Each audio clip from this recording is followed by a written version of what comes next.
What's up folks, it's Foz here, welcome back to the channel. I hope you all have an absolutely fantastic day. Today we're going to be doing something a little bit different on the channel. We're going to be chatting through the 5 easiest and quickest ways that you can get better at FIFA. Now, this is obviously FIFA 22 and it directly applies, but if FIFA 23 is out and you're watching it, I can say all 5 of these, at least 4, the first 4 will 100% be relative to it. The 5th one might not be as relevant, but the top 4 will be like universal for all FIFA titles. It's the easiest way to get better at the game. We're not going to be doing anything too complicated. I say it's going to be easy. These are small things you can go in and change, and you'll notice the difference pretty much immediately. So if you do enjoy this kind of content, please leave a like rating on it. Obviously, it's a new sort of video for me, and that's the best way for me to engage. Leave comments down below with feedback, how you thought, if it was useful, and obviously hit that like button, which is absolutely fantastic for me to know that I can make more videos like this. And if you're new out here, please hit that subscribe button. We're having some fantastic growth in the channel, so all support is greatly appreciated. Let's jump straight into the first way that you can sort of get better at FIFA. Okay guys, so just doing a squad battles match here to showcase this. The first one, as you can see, is changing your camera settings. So right now, what I'm playing is co-op, and I'm going to pause and show you my settings. And essentially, it's the case of you need to have good settings because it can make a big difference. Let me make a little change now, and you can see here co-op. We can see all the passing lanes. It's absolutely fantastic. It's good fun, all that good stuff. But we'll show what the default is and then some other options. So whenever you load up on next gen, this is the default camera that EA will use. It's the EA game something camera, and it's defaulted at 10 height and 10 zoom. Don't get me wrong, this camera is solid. It is very TV broadcast-esque, which is something I don't really like about it too much. Like, I'd prefer for it to be different angles. Maybe if you just loaded up the game or you just played with this, you're now enjoying it, but this is not a recommended camera angle to use. I would change it. There's really 2 viable camera angles. The best one, in my opinion, is co-op, which we've shown you, but I'll get to the settings in a second. And we'll show you tele broadcast now, which would be the second one. So you can see here, just for context, if you're wondering how you can change this is where you change the camera. You want to change single player camera. Esports game cam is the basic one. I'm going to show you tele broadcast now. Now, tele broadcast is default. Basically, the default for every camera, height and zoom is 10. You want to change over to tele broadcast. Now, keep in mind, this is the second best camera setting. You want to then go custom. You want to put the camera height at 15, and then you put the zoom on 0. And what this does is, rather than being like that weird TV directional angle, it's just kind of like a straight on angle, and honestly it makes the game feel so much quicker. It's probably the big thing about it. If you want the game to feel a bit quicker because you find that bit of play a little bit easier, then you need to do this. But what's worth knowing here is, like, I can't really see the player at the bottom of my screen. Like, I can't see him at all, so I have to check at the bottom to see if that pass is open, essentially. So this is very good if you want to be very precise with what you're doing with your players. Obviously you can see what they're doing a bit better, you can dribble with them a bit easier, that kind of thing. But you have to be aware that it does restrict all the viewing angles. Like right now, I can't see my right back. As on co-op, I would be able to see that. So if you're not, and the camera sort of does that little tracking thing. So pretty much, if you're comfortable in your ability to always check the little, I'm going to call it the mini map down below, the radar down below, and make passes based on that, then tele broadcast might be for you. It's a really good option for having that fast feeling gameplay. I know plenty of like pros and contributors that do use this, but for me, this is the second best camera setting. The best camera setting is co-op, and I play with 15 height and 15 zoom on it, and basically it just gives me a bit more of oversight on the pitch. I can see essentially everything that's happening. Like if I drag Felipe Anderson all the way down here right to the corner, obviously Ronaldinho's getting into the box, but I can still see people. I can see Schmeimer over at the far left there. I can play the cross to him.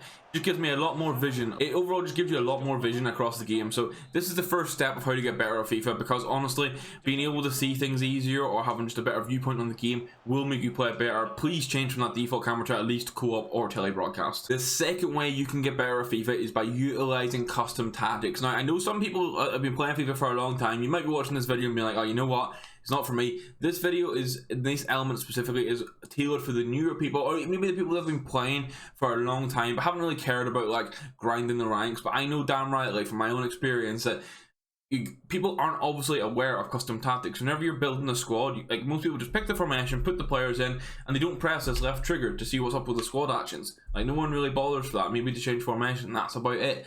But I would highly recommend using custom tactics. It will make a huge difference. If I just load it in with this 4-3-3 and it would just use the default settings, I would be able to win some games, but I would then lose more games than normal. On the press your left trigger, hit custom tactics, and then here, boom, you can do whatever you want. You can change You can make 4 unique tactics. What you need to remember is, just because it says ultra defensive doesn't mean you have to have your most defensive option on this. Think of this as option number 1, 2, 3, 4. Ignore that it says defensive and attacking. It's just 4 different options that you can create. We do have videos posted every Monday. We post new custom tactics. I'll have some of them linked down below if you want to check them out for what I feel is the best at the moment. But essentially, it's recommended from my end to have at least 3 of these set up for tactics you can switch into. All you have to do so is hit your D-pad left and right when you're in game, and you'll see the bottom left, it changes from being balanced to attacking or defensive to whatever way you're changing it, and then your team changes into that shape. So that is like for me, one of the biggest ways to get more wins and get better at the game is just using custom tactics. It means you're fitting with the meta, and you will just win more games. Like flat out, you will win more games if you start using custom tactics. Point 3 of how to get better is kind of linked to the custom tactics things, I'll be honest, because it's about being proactive and reactive in game. And what I mean by this is, I'll show you some of the tactics now that we're testing. We're currently testing the 4-1-2-1-2 and the 4-3-1-2. Here on my 4-1-2-1-2, I have press after possession loss, I have the long ball, and I have balanced. Now, this is me being proactive. I am going into the game knowing that I want to run these settings because these will be the best for me to try and get the win. So I'm being proactive beforehand and putting myself in the best position possible to win for my personnel, for my team. I've set them up how I want them to play, the best way they'll play for me, and that's all great. Now, in this case, I'll say like 8 out of 10 games, maybe even 9 out of 10 games, you'll go in, these tactics will do the job really well, and you'll win, and maybe you'll draw, maybe you'll pick up some losses along the way, but you'll be playing well, the team will be playing well, that kind of thing. But you'll find this game where like you're just sat there and the tactics just won't be working for you. I can guarantee it'll happen probably 1 in 10 games. You'll just find that maybe, okay, I need to change the tactics a little bit, and this is where we need to be reactive. The best example of this is, say for example you've been playing balance the whole game and that was working good for you, but you felt that you needed to press more. Being reactive is just simply either having another option set up. So maybe I have this setting as my attacking, and then for my ultra attacking I have the exact same thing, but rather than balanced defensive style I have the press. It's just being able to be aware to change that. Now on next gen, I will note you basically have to play either direct passing or balanced for the chance creation. You can't change too much. But on old gen, I will note that direct passing and forward runs are the best 2, but depending, and then you would also want to run fast build up or long ball.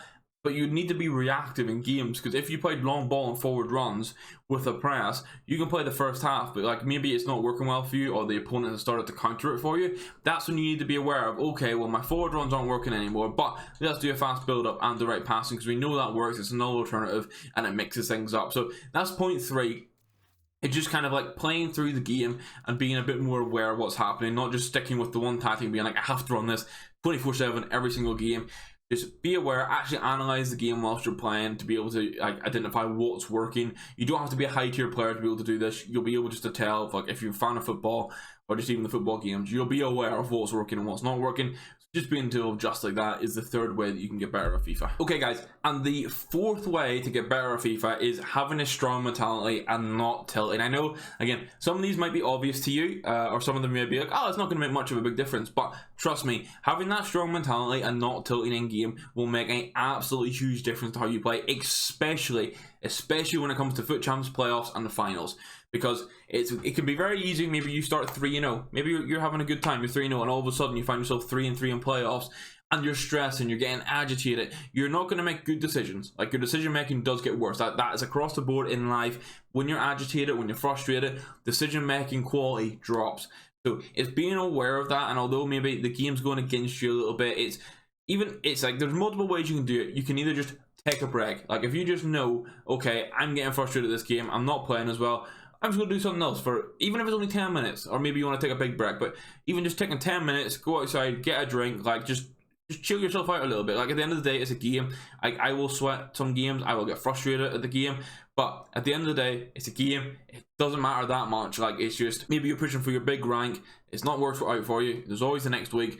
Just having that ability to reset, because what I find a lot of people was they'll blame everything on the game. And like, don't get me wrong, I will shout about the game sometimes. Some things in this game, especially this year, are incredibly broken, and it can feel like the game's cheated you out. But that happens, like I can guarantee you what's happening against you will be also happening for you, and you might just not be aware of it. And then people just sometimes there's things that happen in the game that people will deem as being toxic. Now, it used to be an issue with celebrations where people would celebrate, they'd run and shoo down the camera during the celebration, and that was toxic. That was a way to get into people's heads. But you have to be aware that if people are doing that to try and get into your head, just don't react to it. And then it's pointless. If anything, when people celebrate against me, like sometimes I'll be like, he's celebrating. But like in the grand scheme of things, it's just a chance to take a drink. Like I've got a drink on my desk. If someone's going to celebrate and I'm having a bit of a sweaty game, you know what? Just have your celebration, 10 seconds, have a reset. So it's just being aware of like not tilting those sort of things.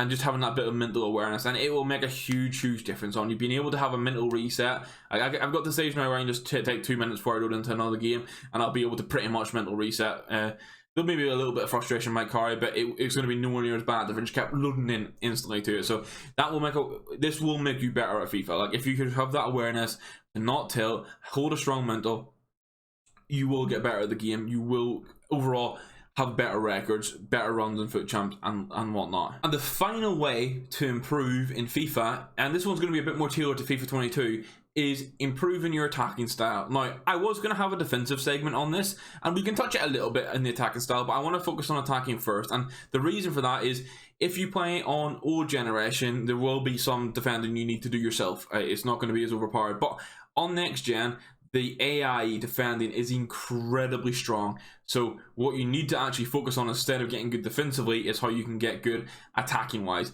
and that's how you can improve your attacking style. And there's a few different ways you can do this. The big way straight of all, the big one first of all is like being more patient, being able to hold the ball and be able to play consistent, accurate passes. Like one of the biggest ways for me for issue for the long time was I would, and I still do it sometimes, I would try too many passes that are just overly optimistic and they're not going to work, and I'm just gifting the ball away to the opponent. My passing accuracy would be like 70%, which is absolutely awful. You should be aiming to hit over 90% passing accuracy. If you're getting like 85 at the minute, like as a minimum, okay, that's a good base point to work out of, and then you try and gradually get yourself to 90. I think basically if you can hit 85% passing accuracy with the goal of getting to 90, that's a good way to keep your passing consistent. I mean, you're not gifting the ball away, and with this then it means that you'll be a bit more patient and build up, especially in next gen. There's a lot of drop back to fight against. If you can just have that patience to maybe play an extra couple of passes, maybe the opponent will drag someone out, you never know, and then you get an opportunity to go and score. With this as well though, obviously it's all very well having your passing down and having it accurate and smooth and being able to take your time. One thing that I need to improve personally, I'll be open about it, is utilizing skill moves. Now, you'll see even in this gameplay here, I do a little bit of left stick dribbling every now and then. I maybe do the odd ball roll. I really don't use skills at all. And in a game where the defensive AI is so strong and like so much in favor, obviously it helps you too when you're defending. The defensive AI is strong. But if you're just going to continue to, okay, I'm just going to play some passes, little 1-2s, and I just want to try and run at them. Like here with Quadrado, I've just run into the byline and chipped it across. If I took my time there, stopped the ball, did some skill moves, maybe did a little bit of fancy dribbling just to make him pull an extra player out, maybe I could have just played a simple cross into the box. So it's being aware of that. There will be full dedicated videos on YouTube from other creators telling you like the best skill moves to use, which are most meta and that kind of thing. So I'd highly recommend that maybe instead of just grinding out rivals someday, if you just take even 2 hours, pick 5 skill moves that you want to implement into your game and get better at. You just appreciate how nice that goal was as well. Nice little ball through. But guys, that's the video for today. It's the 5 easiest ways to get better at FIFA 22 and pick up some extra wins. Please let me know what you think in the comments down below. The feedback is always fantastic. As I say, this is a new style of content for me that I do want to do, and the feedback is absolutely amazing. If you did enjoy it, please do leave a like rating on it. And say, if you're new around here, hit that subscribe button as well. The channel's continuing to grow, and I can't say thank you enough for that. So I'll see you in the next video. We are going to be streaming on Friday night. That's the next time I'll be at any sort of live content. So the link for that is down below if you want to tune in. We'll be playing some FUT Champs matches, looking over whatever promo comes out. Hopefully it's a team 3 with possibly heroes for shapeshifters. That'd be pretty cool. And then obviously continuing to test tactics. So if you want to join me there, that'd be cool. I do have a Discord as well, which is linked down below if you want to join that. We've got a little community growing there just to chat about FIFA, football, and everything in between. But thank you very much for watching, guys. Hope you all have an absolutely fantastic day. Hopefully you can take some of these tips and go and get yourself improved at FIFA and get those extra wins, get some better rewards. But that's me for today. Thank you very much for watching. I'll catch you in the next one, guys. Goodbye.